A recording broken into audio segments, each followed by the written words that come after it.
warahmatullahi wabarakatuh. Halo semuanya, kembali lagi bersama saya Fata Turiskia dari Stikes Bakti Mandala Husada Selawi, Prodi S1 Farmasi.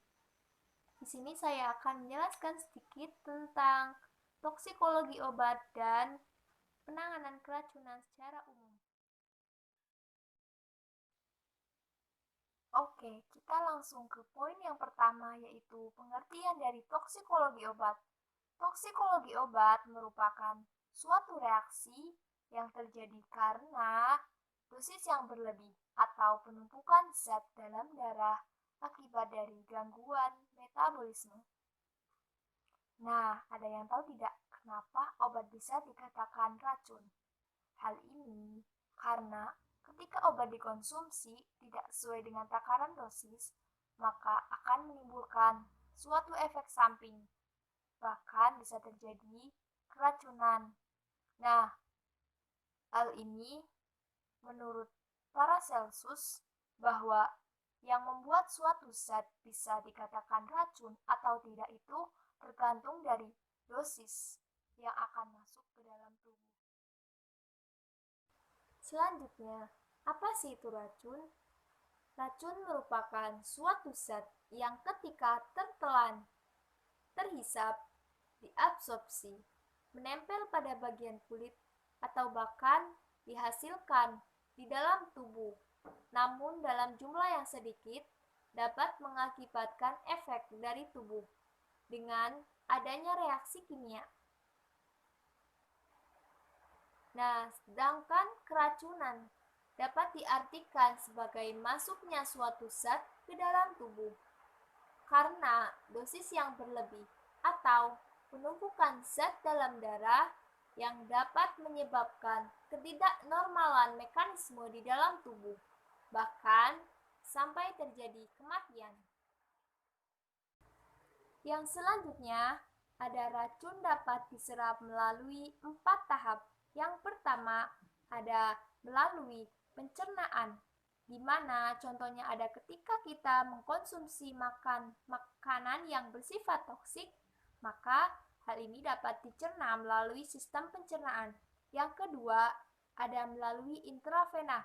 Contohnya seperti kita menggunakan obat injeksi, maka ketika obat terjadi toksik, maka dapat disalurkan ke pembuluh darah. Yang ketiga, ada melalui hisapan. Contohnya, ketika kita menggunakan inhaler dengan dosis yang tidak tepat, maka toksik dapat disalurkan melalui sistem pernafasan. Yang keempat, ada melalui kulit. Contohnya, ketika kita menggunakan lotion, krim, atau sejenisnya yang dapat mengiritasi melalui kulit.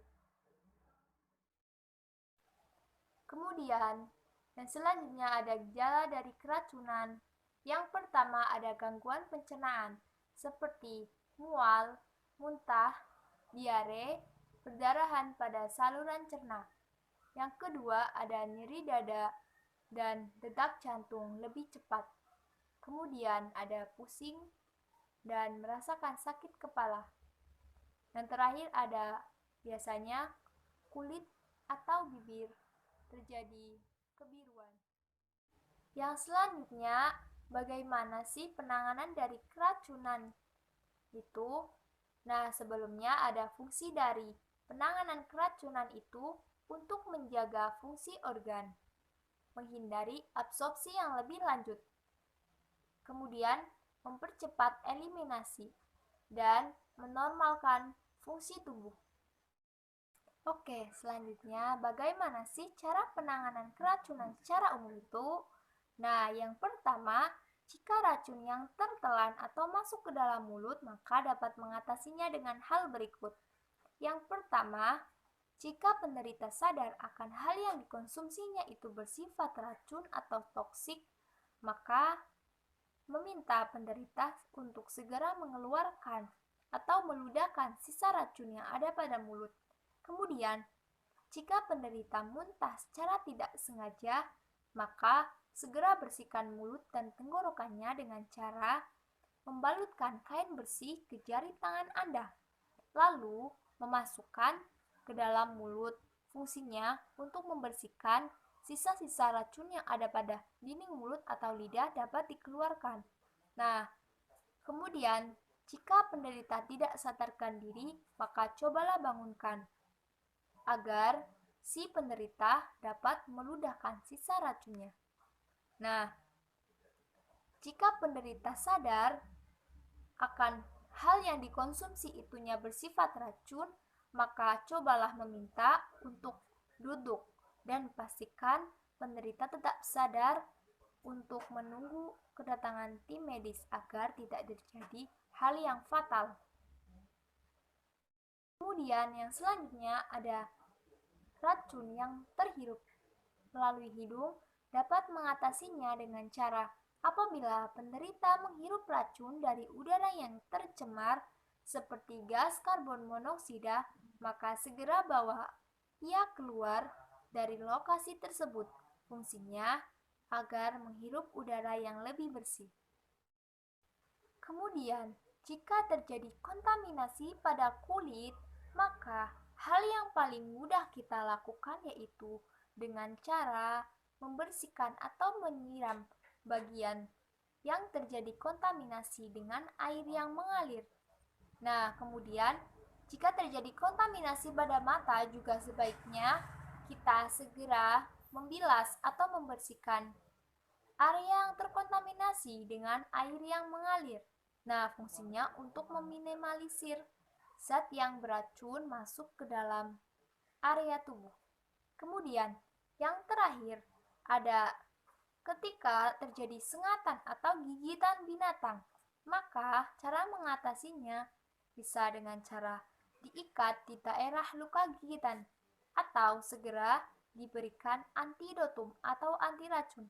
Nah, jika tidak mau terjadi keracunan yang fatal, maka segera langsung dibawa ke area atau klinik terdekat. Selanjutnya, di sini saya akan mereview jurnal tentang mekanisme paparan obat anti nyamuk elektrik dan obat anti nyamuk bakar terhadap gambaran paru tikus. Jurnal ini dari Emilia Devi Dwirianti, asal Fakultas Kedokteran Universitas Wijaya Kusuma, Surabaya. Yang selanjutnya ada pendahuluan.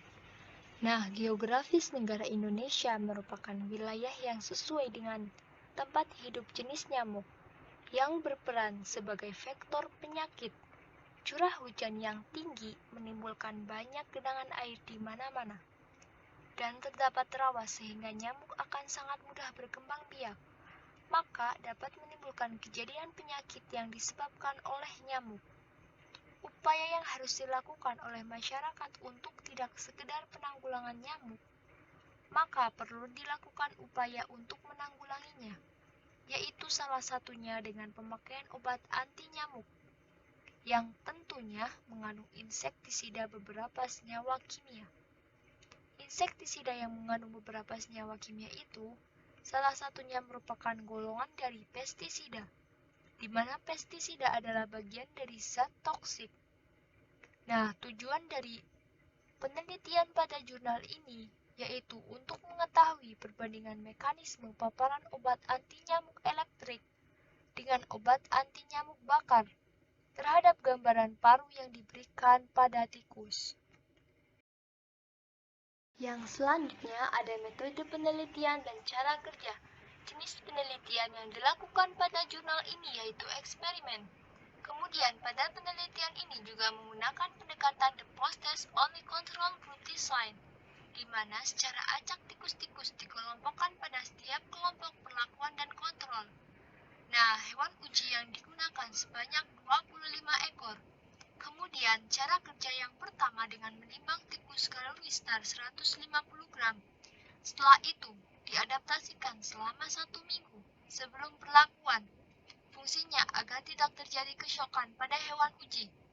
Kemudian, hewan uji yang dipapar dengan obat anti nyamuk diberi perlakuan selama 16 hari, sedangkan untuk hewan uji yang dipapar obat anti nyamuk elektrik selama 30 hari, di mana Obat nyamuk elektrik dengan kandungan aletrin dan obat anti nyamuk bakar digantung di bagian bawah kandang dengan tujuan agar obat nyamuk tidak dijangkau oleh hewan yang lain. Setelah itu, hewan uji yang diberi perlakuan selama 16 hari dan 30 hari, di mana masing-masing setiap harinya dilakukan selama 6 jam. Setelah itu, tikus dianestesi menggunakan ether yang diteteskan dengan kapas dan dimasukkan dalam toples. Selanjutnya akan dilakukan pembedahan untuk mengambil organ paru. Yang selanjutnya ada hasil, di mana pada gambar tersebut yaitu hasil dari pemberian obat anti nyamuk elektrik dan obat anti nyamuk bakar. Pada sisi atas yaitu gambar 1 sebagai kelompok kontrol pemberian obat anti nyamuk elektrik. Sedangkan gambar 2 merupakan hasil dari kelompok perlakuan dengan paparan obat anti nyamuk elektrik 6 jam, di mana menunjukkan bahwa terjadi pengecilan atau pengerutan karena paru mengalami kolaps. Sedangkan pada gambar 3 yaitu untuk kontrol obat anti nyamuk bakar. Kemudian gambar 4 yaitu menunjukkan bahwa terjadi pembesaran karena paru mengalami keracunan asap obat anti nyamuk bakar. Nah, bisa dilihat di sini bahwa terjadi perbedaan antara nilai rata-rata gambaran paru pemberian obat nyamuk elektrik dan obat nyamuk bakar. Nah, setelah kita mereview jurnal, maka dapat disimpulkan bahwa pemberian obat anti nyamuk bakar yang menghasilkan asap mengandung zat karsinogen sehingga dapat menyebabkan kerusakan yang serius pada hidung, tenggorokan, dan jaringan paru. Kemudian, perubahan gambaran pembesaran paru terjadi pada perlakuan pemberian obat anti nyamuk bakar selama 6 jam. Sedangkan perubahan gambaran paru pada perlakuan pemberian obat anti nyamuk elektrik selama 6 jam mengalami pengecilan paru karena kolaps paru. Nah, sekian pemaparan yang dapat saya sampaikan. Mohon maaf apabila terdapat kekeliruan dalam menyampaikan materi. Wassalamualaikum warahmatullahi wabarakatuh.